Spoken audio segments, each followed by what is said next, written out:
Okay, where were we? I know where we were. Chapter 11.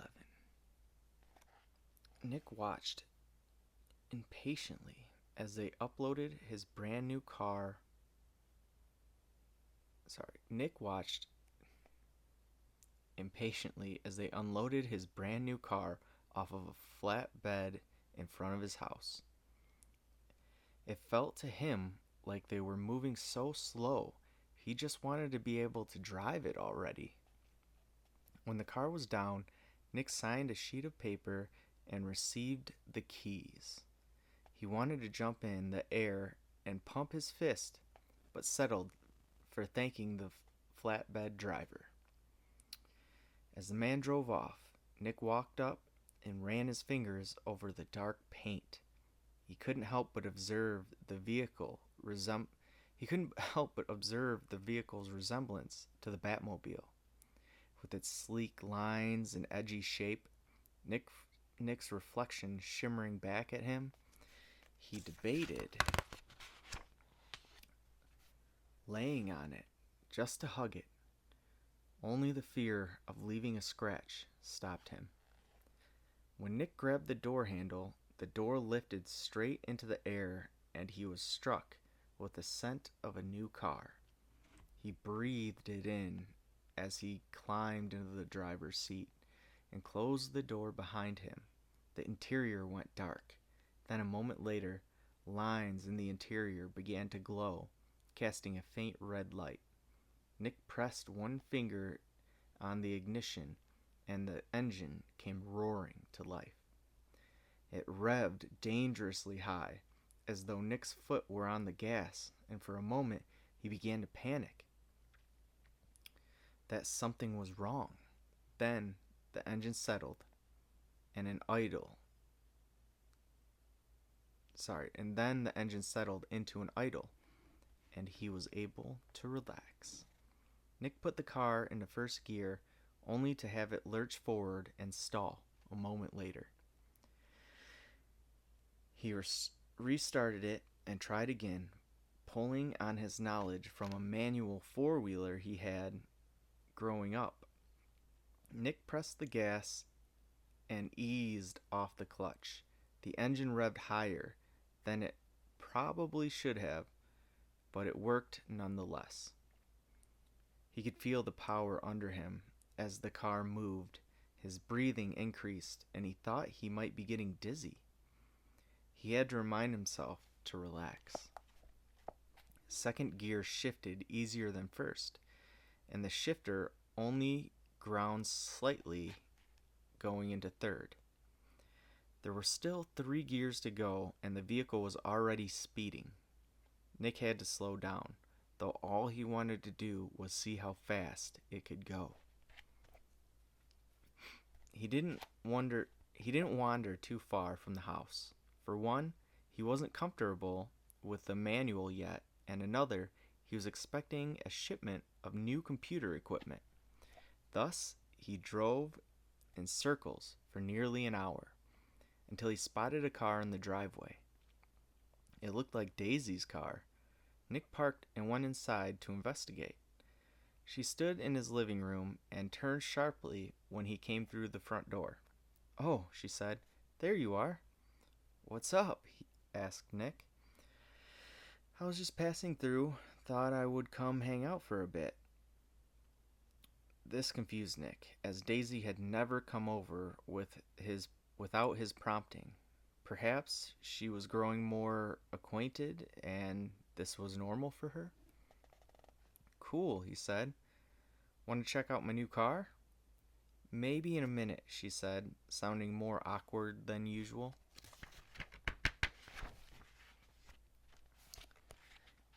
A knock came from the back door, and a moment later, he heard Jason's voice. "Anybody home?" Nick eyed Daisy suspiciously as she called out, "We're in here." Jason soon came in through the kitchen and brightened when he saw them. "I saw the new car and thought I would come see what's going on." "I'm sure you did," said Nick, making no effort to hide the dryness in his voice. Oh, yeah, said Daisy. He was just about to show it to me.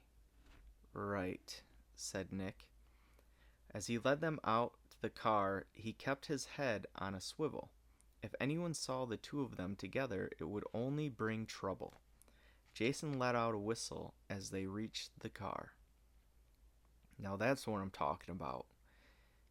You think it can take my ghost? Hands down, said Nick. Jason laughed. You're on, bro. Daisy cupped her hands on the window and peered inside. Really? A pissing contest? Jason shrugged. Lamborghini versus Rolls Royce. Sounds like my next viral video. I would win on aerodynamics alone, said Nick. You sure you want to post that all over the internet? You reap what you sow, said Jason. He did a lap around the car, and Nick followed. They combed over the whole thing as Daisy seemed to grow bored. I was never a big car person, she said, but this is pretty cool. It costs more than a house, said Jason. It costs more than my parents' house, Nick corrected. Daisy stopped her inspection and took a step back. Don't you think that's a little risky? How so? Asked Jason. What if he stops making money? He has one of the fastest growing YouTube channels right now, said Jason. He's only going to make more money. That's not true, said Daisy. A few years back we had the adpocalypse, and it changed everything. The what? Asked Nick. The adpocalypse? Excuse me, wrong character. The adpocalypse, said Jason. A bunch of large companies noticed their advertisements were being played before some not so wholesome videos. In response, they pulled all of their advertisements off the website. Daisy sauntered forward and placed her hand on the hood of the car. It was a shocking experience.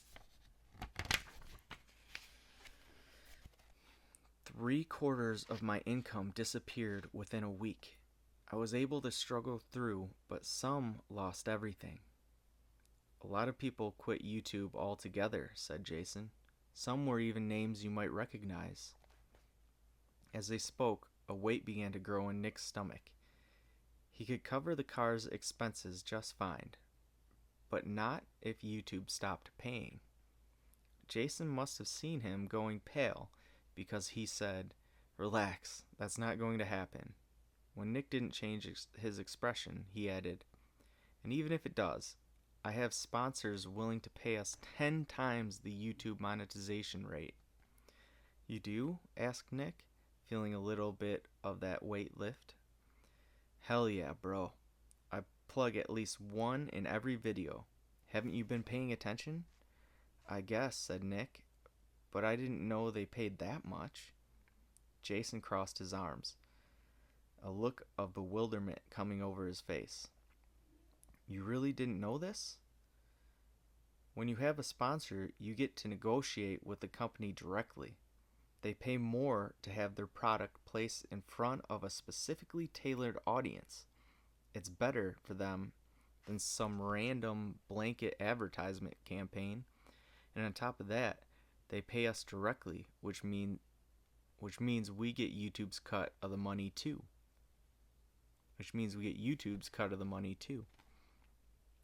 That makes sense, said Nick. He silently wondered how much money he gave up by not having a sponsor. Daisy does it on her channel too, said Jason. Yeah, said Daisy. It does help. I think I need to find some sponsors, said Nick, half to himself. Jason slapped him on the shoulder. I can make a few calls for you if you want. Just search it, said Daisy. There are plenty of sites out there. Okay, said Nick. He didn't want to search it. Not when Jason offered direct help. Thank you, he added. I can't believe I've gotten this far, and there's still so much I don't know. Yeah, said Jason, clearly thinking to himself more so than addressing everyone else. Bro, it's not that big of an effort for me to guide you. I mean, you live right next door. What are you up to? Asked Daisy, a smirk playing at the edges of her mouth. I've watched Nick's videos. I bet I can help his channel be more successful.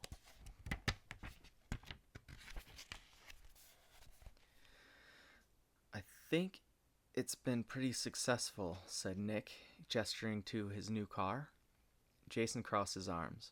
Right, but I know how you can take it to the next level. I'm down for that, said Nick, feeling like he was already at the top level. When do we start? I swear, Jason, if you make Nick go around and start shooting people with ice paintballs, said Daisy. Jason laughed. It's nothing like that. He has to start understanding the human mind. Psychology is a powerful tool that every top YouTube channel has to have. Nick watched them, wondering what Jason was talking about. Nick was already one of the top growing channels, and he knew nothing about psychology. He was having fun, making good videos, and knew the right people. To him, it seemed as simple as that. What aren't I doing? He asked. A lot of things, said Jason. You need to craft better story arcs for your videos. You need to build your channel's theme and give it a good origin story. You also need to address your comment section more. Hire someone to fill the time if you have to. Nick nodded along, doing his best to commit everything to memory. We can work on all of that later, Jason continued. For now, the main thing you need to do is build a rivalry. What do you mean? Asked Nick. It's the only thing you're missing that could increase your growth exponentially. You need someone to battle with. Think Coke and Pepsi, or any rival sports team. It's a catalyst that draws people to one side or the other. In the end, both sides win. Who would I battle with? Asked Nick. He didn't like the idea of starting a fight with anyone. That's simple, said Jason. Use your roommate. You'll be close to each other, so you can make a lot of content, and the best part is, you can both be in on it. Nick thought about it and decided he liked the idea. Teddy had seen large channel growth recently, but nothing like Nick had. Maybe a fake rivalry could help him reach the next level as well. Yeah, said Nick. I think that could work. Make sure you guys are on the same page first, said Daisy, sounding concerned. That would be a good idea, said Jason. Jason added, start small, pull a few pranks on each other. People will subscribe to both of you so they don't miss anything.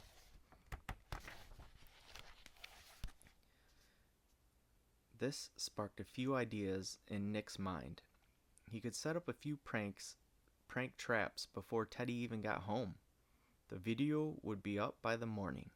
Teddy could act mad while basking in the extra subscriber growth. What do you say about going for a walk? said Daisy. Nick barely heard her. He was wrapped around his new plan. Where to? Asked Jason. I saw your gardens in your backyard, said Daisy. I wouldn't mind getting a closer look. I'm cool with that, said Jason. As long as Nick doesn't mind us leaving him alone. Huh? Said Nick, only half aware. Oh, right. Go ahead. I'll see you guys later. Not until they linked arms and began walking away did Nick realize he had condoned the pair to be alone together. He thought about jogging up to them, saying he changed his mind and wanted to tag along. If there was going to be any honesty in the world, he was going to have to be their silent chaperone. Unfortunately, Teddy was set to get home sometime in the next hour. If Nick went with them, he would miss his chance to get a prank video done that night. He didn't like it, but he had to admit that the pair were adults and they were making their own decisions. He would make this video and trust that they made the right one.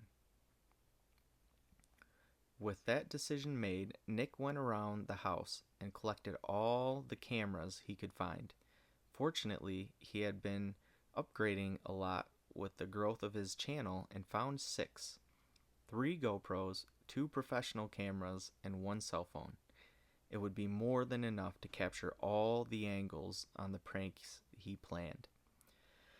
After placing the cameras in various hidden locations, Nick went around back and filled a bucket of water. He then took said bucket and propped it up on top of Teddy's bedroom door. He used pillows to keep the door from swinging open under the weight of the blanket, then climbed out of the back window to get out of the room without moving the door.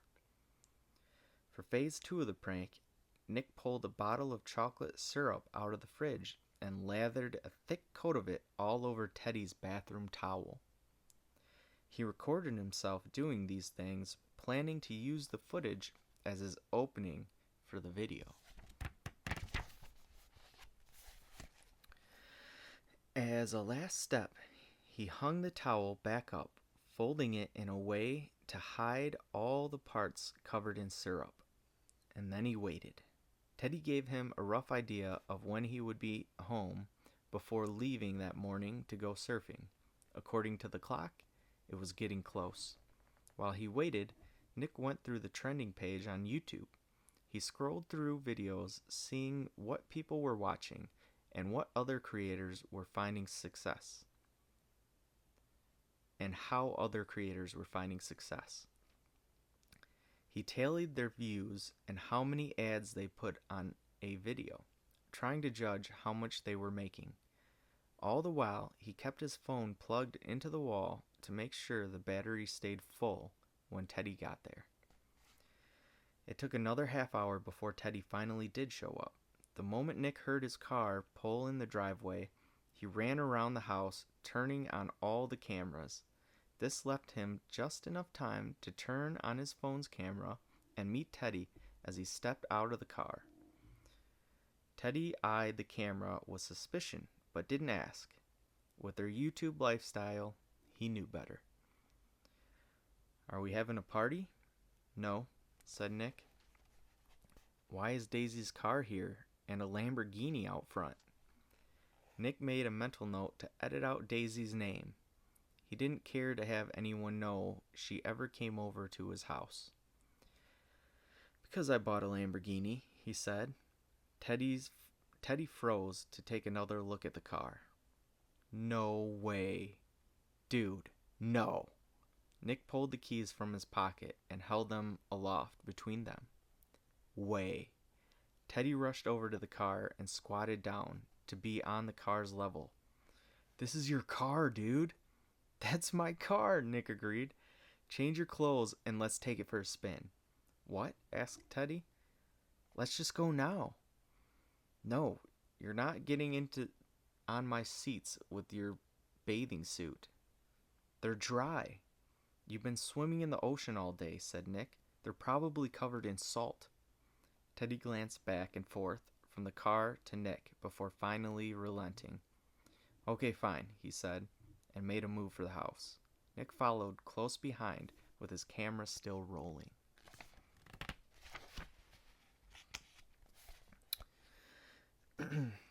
"I think you got my reaction," said Teddy when they were crossing the living room. "Do you really need to keep filming me?" Nick only had to stall for 20 more feet. Then Teddy would be at the bedroom door. "I'm making some B-roll footage," he said. Whether Teddy bought the excuse or not, he would never know, as Teddy reached the door a second later. As he pushed it open, the bucket of water came tumbling down. Unfortunately, it did not roll, and the water stayed firmly inside as the bucket smashed into the top of Teddy's head. Teddy went down hard as the water splashed all around him on the floor. He felt confused, looked around as though he didn't understand how he had gotten on the floor. Seeing his prank go so wrong, Nick rushed to his friend's side. Teddy looked up at him, still confused, and then blood began to drip down his forehead. "What just happened?" he asked. Not ready to fess up, Nick said, "You're bleeding." He helped Teddy to his feet, and together they shuffled their way into the bathroom. Meanwhile, the blood had made it all the way to Teddy's chin. "Hang on," said Nick as he yanked on the toilet paper roll, gathering a wad that he hoped to press the wound. On the wound. As he turned back, he saw Teddy pulling his towel off the rack. "No!" he called, but it was too late. Teddy pulled the towel away from his head to reveal a face smeared in bloody chocolate. "Why is this happening?" he asked, his confusion complete. Nick came up and began wiping the blood and chocolate at the same time. Teddy just stood there, looking lost. "I tried to prank you for a video," said Nick as he went. "Prank?" asked Teddy. "You dropped a rock on my head." "It was supposed to be water," said Nick. "I think I need stitches." Nick didn't want to say it out loud, but he looked at the blood. He agreed. Nick didn't want to say it out loud, but looking at the blood, he agreed. "Why would you do this?" Teddy went on. Nick could tell by his expression that Teddy was still out of it. He very clearly had a concussion. "I'm going to drive you to the hospital," Nick said. "You think?" said Teddy, sounding more sarcastic than anything. With the blood flow held behind a wad of toilet paper, small bits of chocolate syrup all over him, and a freshly wetted bathing suit, Nick loaded Teddy into the passenger seat of his brand new Lamborghini. He would have never guessed that his first full trip out of the neighborhood would be to the hospital. As it turned out, Teddy did have a concussion and ended up needing 6 stitches. It wasn't until the ride home that Nick tried to explain his new rivalry tactic and how it would help both their channels. Teddy listened, but made no reply for the entire ride home. As he got out and stormed into the house, Nick had to wonder how long before Teddy would speak to him again. Teddy took a beating. We crossed halfway. We're making our way down. What do you think of Nick's rivalry attempt? Went horribly wrong. Well, till next time.